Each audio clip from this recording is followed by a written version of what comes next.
Hello students, let's do the question. So the question is carbon skeletons produced during respiration is पूछा गया इनमें से कौन सा करेक्ट है रिगार्डिंग जो कार्बन स्केलेटन्स प्रोड्यूस होते हैं रेस्पिरेशन में.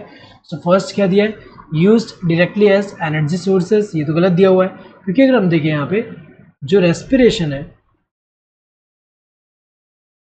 रेस्पिरेशन में जो कार्बन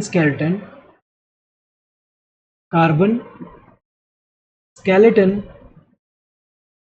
जो प्रोड्यूस हो रहे हैं ये जो है इसका डायरेक्टली एनर्जी सोर्स की तरह यहाँ पे यूज़ नहीं कर सकते. हमें पता है कि यहाँ पे क्या होगा, इसका जो सी वाला जो बॉन्ड है, ये जब बॉन्ड ब्रेक होगा, ये बॉन्ड ब्रेक होने से जो एनर्जी रिलीज हो रहा है, बॉन्ड ब्रेक होने से जो एनर्जी रिलीज हो रहा है ये स्टोर किया जा रहा है in the form of ATP. And जब एनर्जी रिक्वायर्ड होगा तो एटीपी जो है इससे एनर्जी जो है यूटिलाइज होगा.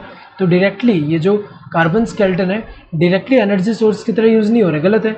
Use as precursors for biosynthesis of other molecules in the cell, ये एक तरह से करेक्ट है क्योंकि अगर हम देखें तो जो इनके इंटरमीडिएट यहाँ पे रेस्पिरेशन में कुछ इंटरमीडिएट जो होते हैं वो जो है किसी मॉलिक्यूल्स के बायोसिंथेसिस जो है उसमें प्रिकर्सर की तरह एक्ट कर सकते हैं. तो ये तो सही दिया हुआ है यहाँ पे.